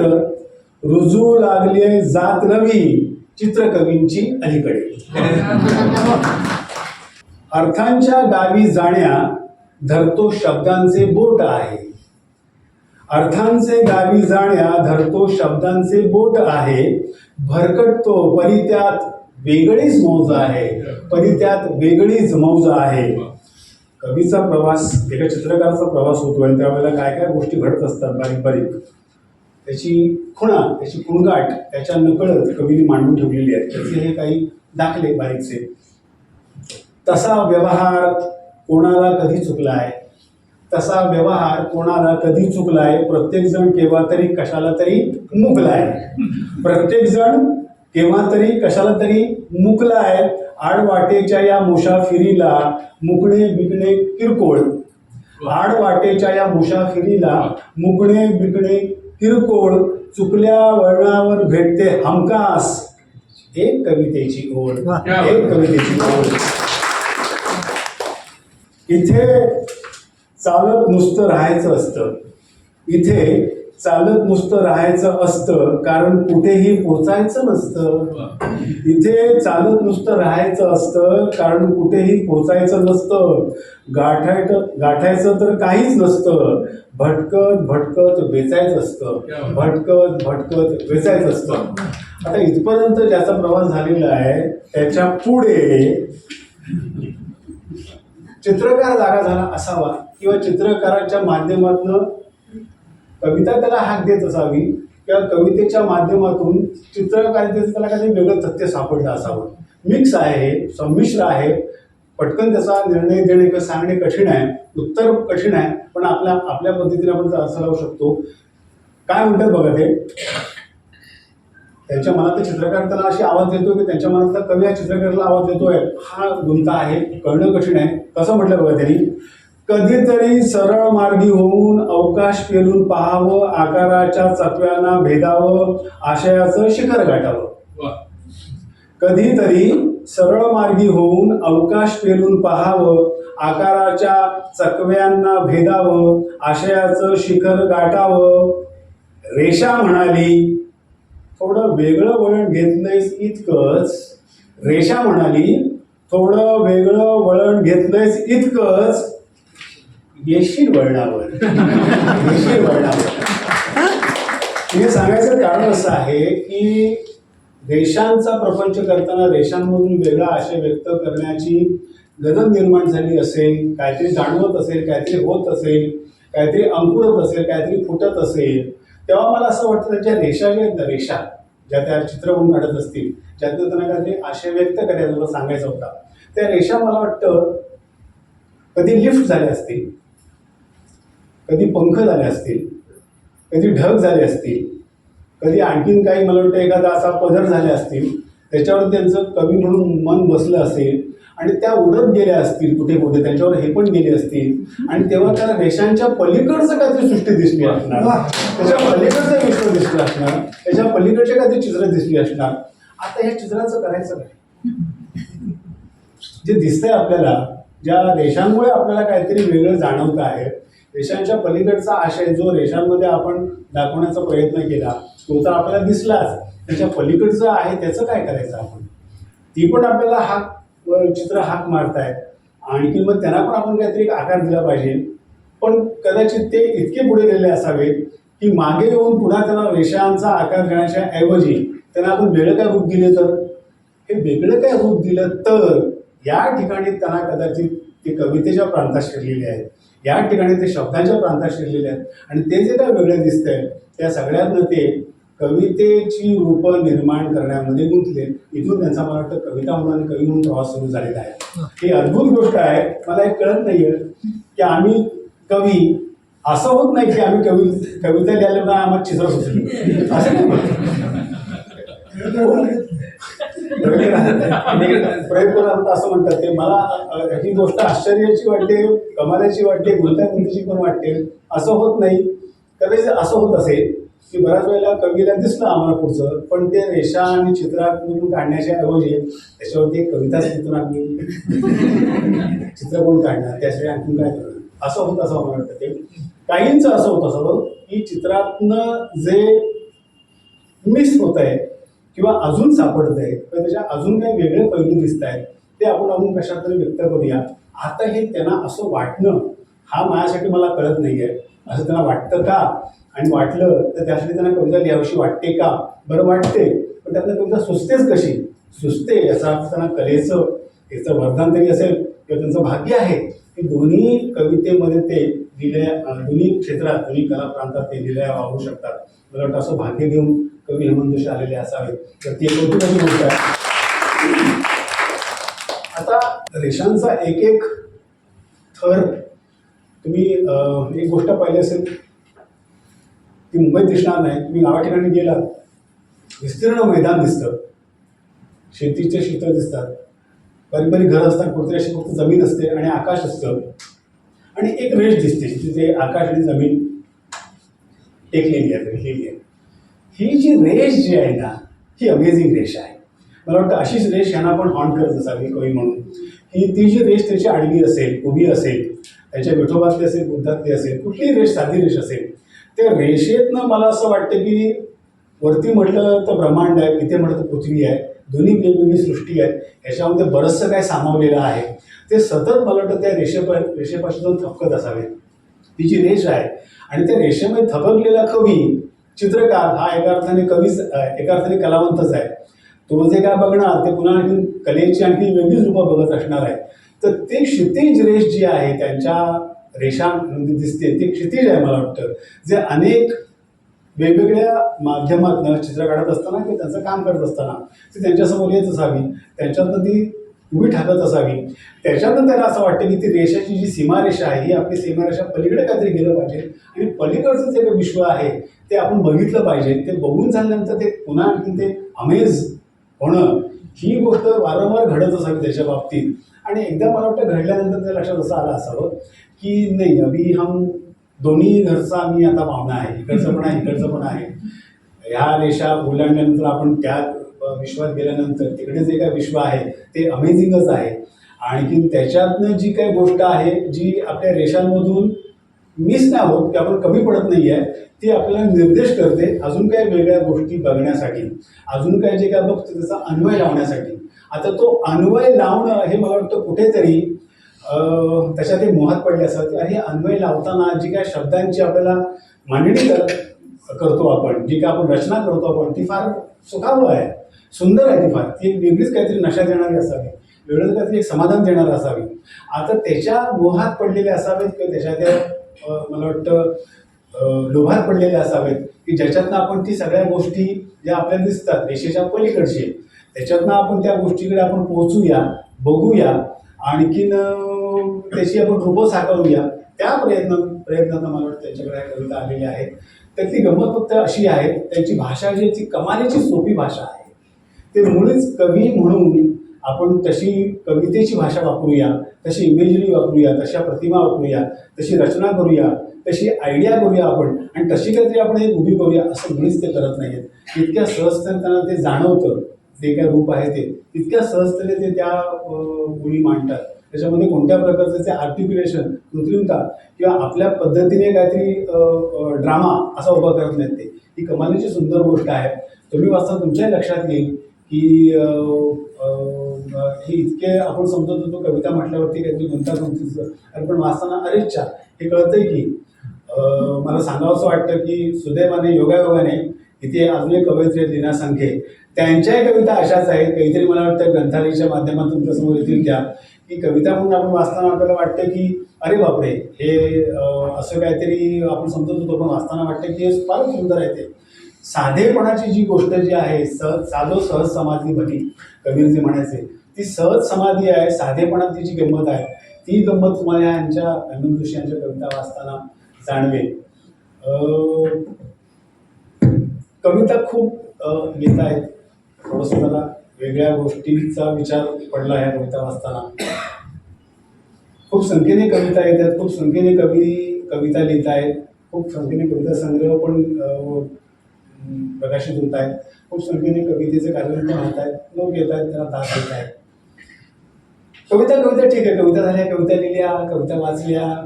मला नेहमीच असं वाटतं की कवीचा एक काहीतरी रोल असेल ह्या जगात, कवितांचं काहीतरी काम असेल, त्याचं अदृश्य असेल, दिसणार नाही ते, कळणार नाही ते, पण मला असं वाटतं की तसं काहीतरी असावं. ते हेमंत जोशीच्या कविता वाचताना अदृश्य गोष्ट आहे ती की एक चित्रकार अशा कविता लिहितो, तो त्यातनं काहीतरी एक विश्व निर्माण करतो, आपल्यासमोर काहीतरी एक आणखी सृष्टी निर्माण करतो आपण. त्याचा अर्थ काय असेल?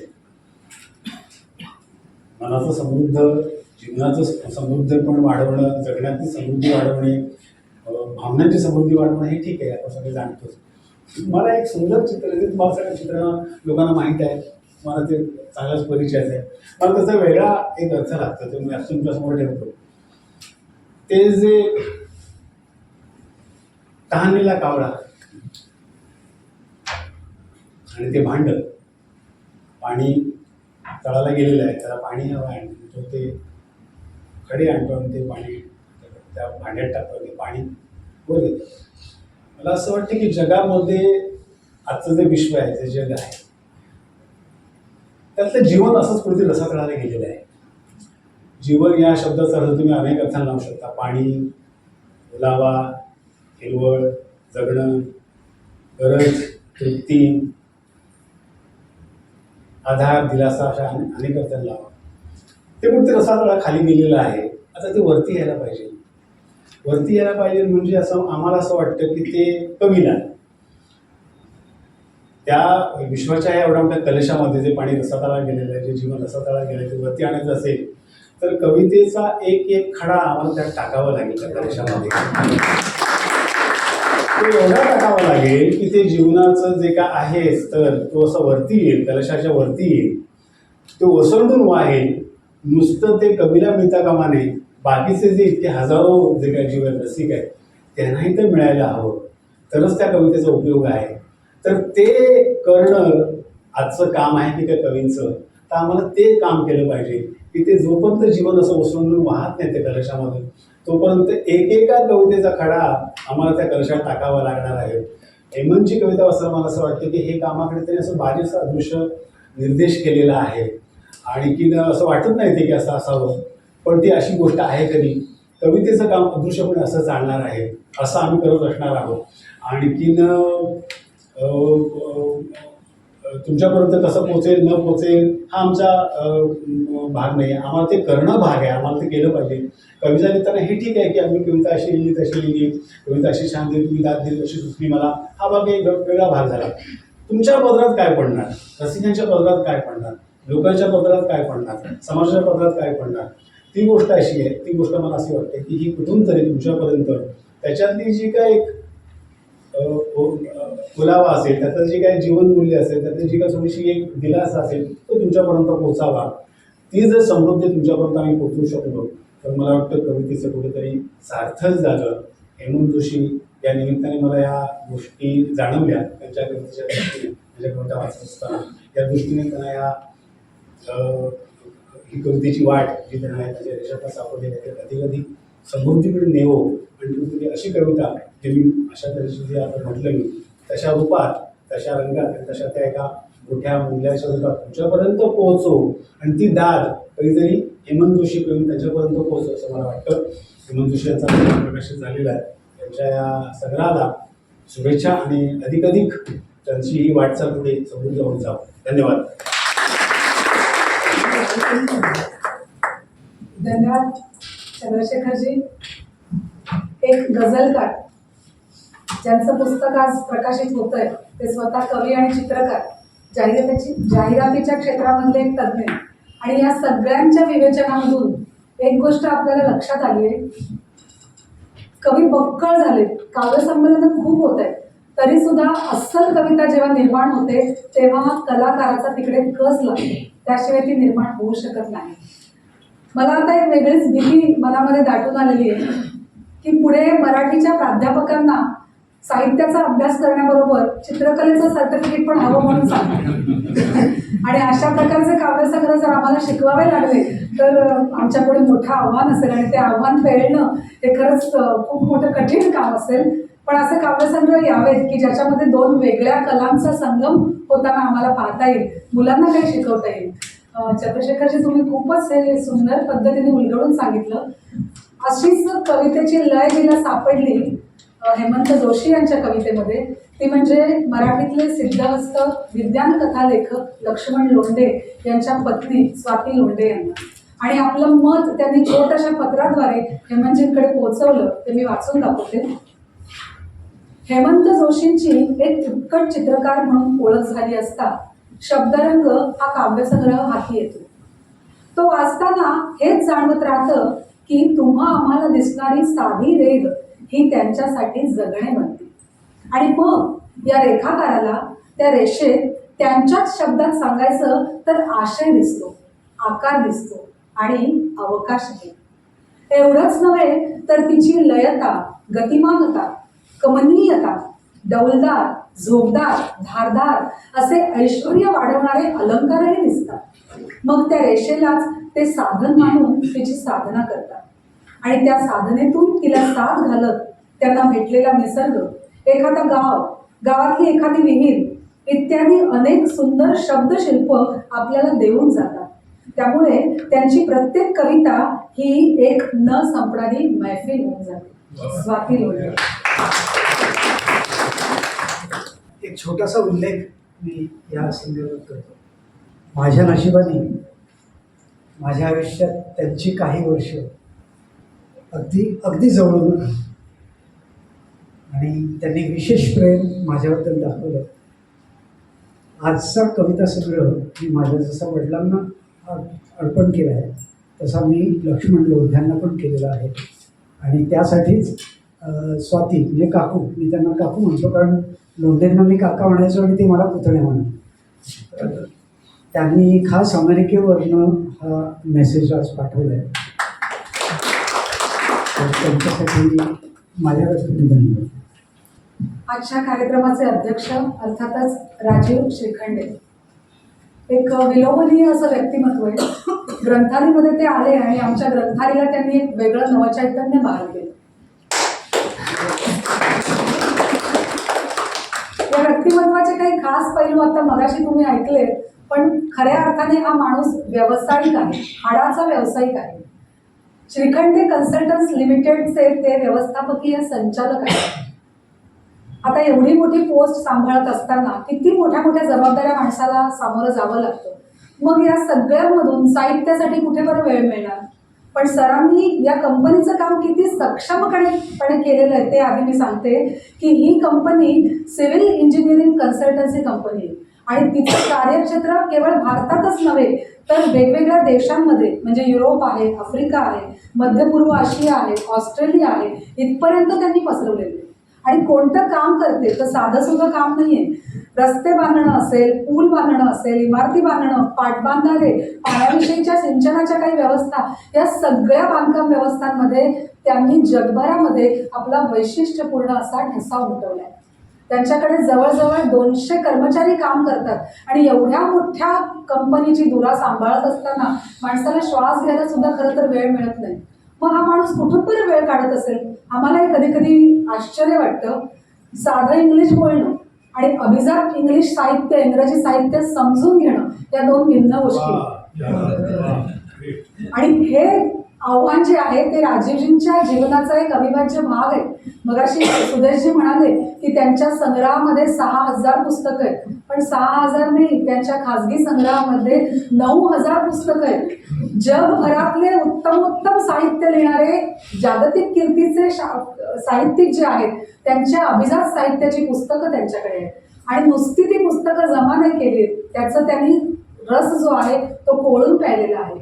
त्यामुळे साहित्याच्या पारावर ग्लोबल साहित्य सफर हा जो कार्यक्रम आम्ही यूट्यूब चॅनलवर सादर करतो त्याचं वैशिष्ट्य मी तुम्हाला सांगते की इंग्रजी समजणं हे सोपं आहे, पण अभिजात इंग्रजी समजणं सोपं नाहीये. आणि ग्रामीण भागातल्या मुलांसाठी तर ते अजिबात सोपं नाहीये. राजीवजी या कार्यक्रमाच्या माध्यमातून इंग्रजी साहित्यच नव्हे तर तो लेखक, त्यावेळची पार्श्वभूमी, त्यावेळेला असलेलं सामाजिक वातावरण, ऐतिहासिक वातावरण हे सगळं जिवंत करतात आणि त्या लेखकाच्या कलाकृती या शब्दशः वाचकांपर्यंत पोहोचवण्याचं काम करतात. आणि म्हणून या कार्यक्रमाला आम्हाला उदंड असा प्रतिसाद मिळालेला आहे. तर असे हे राजीवजी स्वतःला जागतिक साहित्याचा उत्कृष्ट विद्यार्थी समजतात. हा त्यांचा नम्रपणा आहे. रुची मासिकामध्ये सुद्धा त्यांचे या विषयावर लेख प्रकाशित होतच असतात. दादर माटुंगा सांस्कृतिक केंद्र आणि दादर सार्वजनिक वाचनालय या दोन्ही संस्थांचे ते अध्यक्ष आहेत. तर असं हे अत्यंत हरहुन्नरी व्यक्तिमत्व मी आपल्याशी संवाद साधण्यासाठी आमंत्रित करते श्री राजीव श्रीखंडे यांनी. व्यासपीठावर मान्यवर आणि आपण सगळे रसिक नमस्कार. हा माझा जरा परिचय फारच जास्ती झाला माझ्यासाठी. पूर्वीच्या काही मला ओळखलं गेला, पण ठीक आहे. पहिल्यांदा हे पण तुझं हार्दिक अभिनंदन पुस्तक प्रकाशनाबद्दल. काय आहे की मी अशा समारंभांना बरेचदा गेलेलो आहे, कधी व्यावसायिक नात्याने, कधी बाकीच्या ठिकाणी. मला एक गोष्ट कळलेली आहे की ज्या समारंभात अध्यक्ष भाषण आटोपशीर होतो तो चांगला समारंभ, ते मला कळलेलं आहे. त्यामुळे त्याला अनुसरून मी आपला काय फार वेळ घेणार नाही.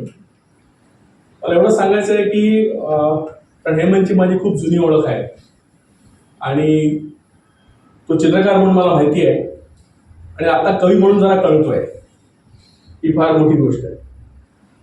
चित्रकार, मला चित्राविषयी फार माहिती नाही, चित्रकलेविषयी मला फारशी माहिती नाही आहे, ज्ञान नाही आहे, पण कुतूहल मात्र आहे. आणि ते कारण सांगतो थोडक्यात. आम्ही पुण्याला नाळेकर सरांसाठी, कळलं का, आम्ही मोठा प्रोजेक्ट करत होतो आयुर्का नावाचा पुण्याला युनिव्हर्सिटीमध्ये. तो संपताना त्याच्या उद्घाटनाला नाळेकर सरांनी डॉक्टर चंद्रशेखर सरांना बोलवले प्रमुख पाहुणे म्हणून. चंद्रशेखर सर म्हणजे भारतीय अमेरिकन अतिशय मोठे शास्त्रज्ञ, नोबेल पारितोषिक विजेते, ज्यांनी कृष्णविवराचं अस्तित्व गणिताने सिद्ध केलेलं आहे.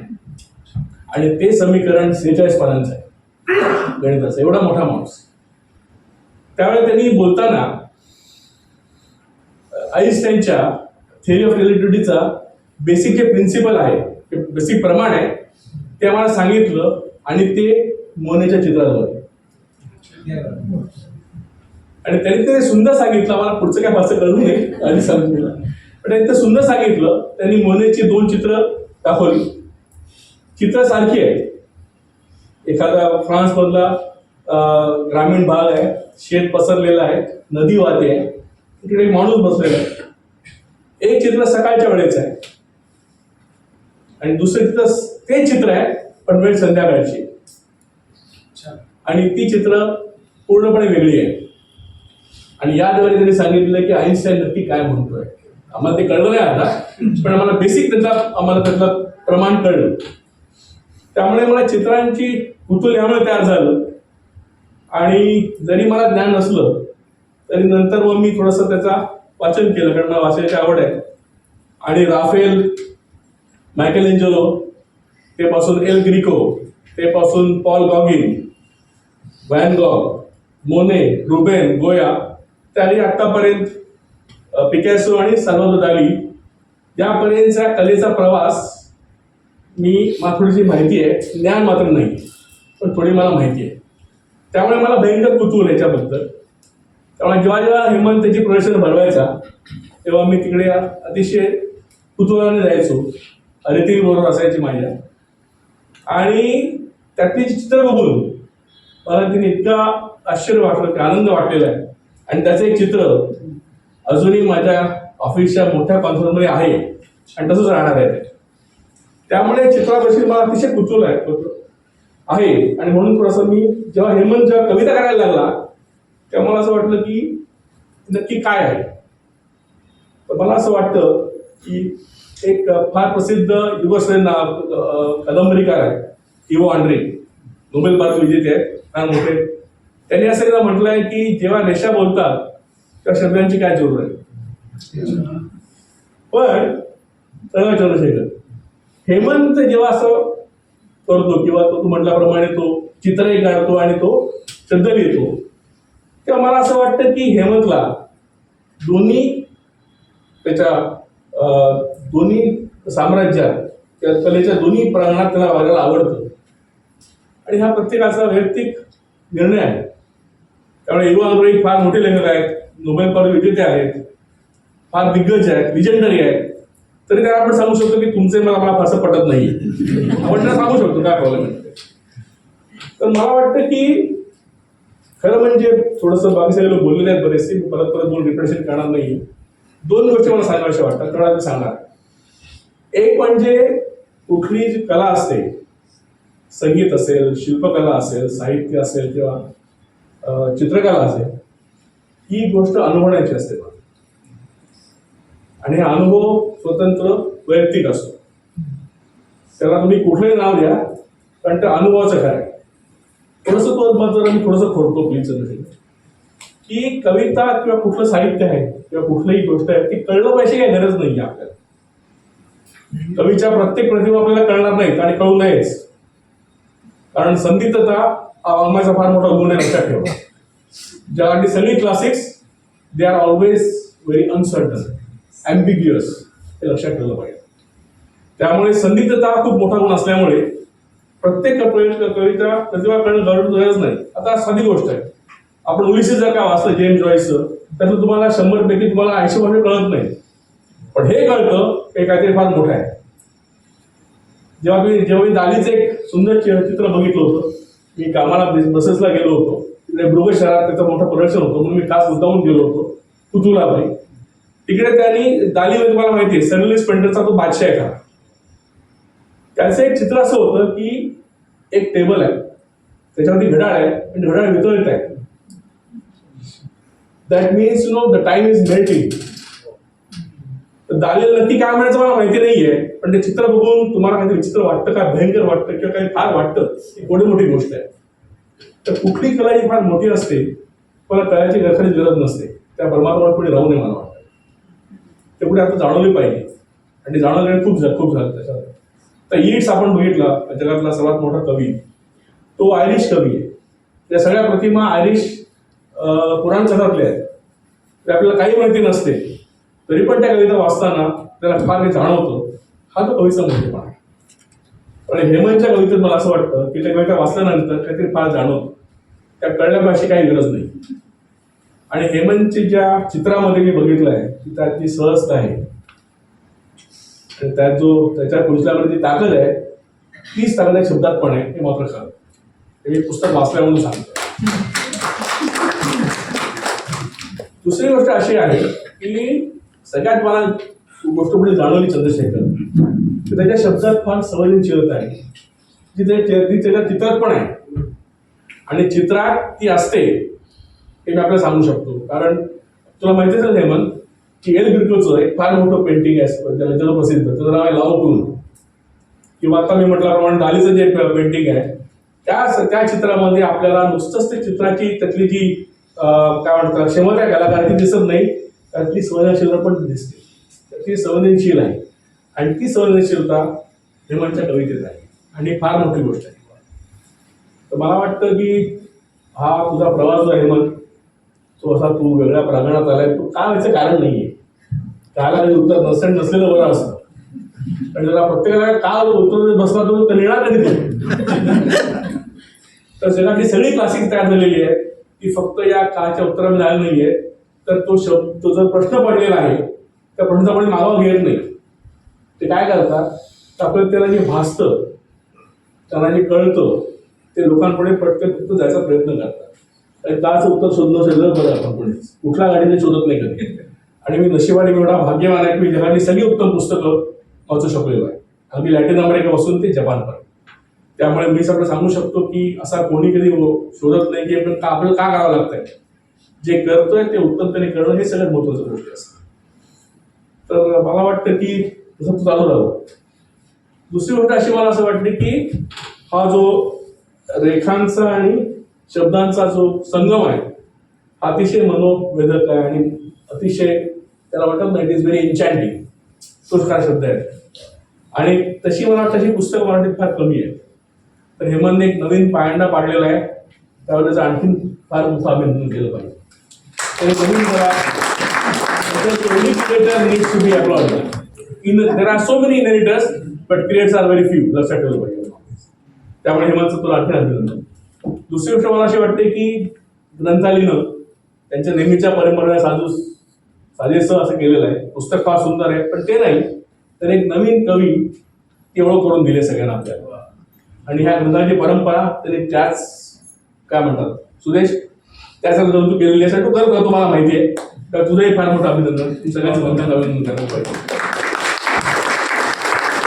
आणखी मला एक गोष्ट बोलायची आहे की थोडासा तो विषय थोडा वेगळ्या प्रमाणात सांगा असं वाटतं मला, की मराठी लोक असं मला वाटतं की आपण फार आत्ममग्न आहोत.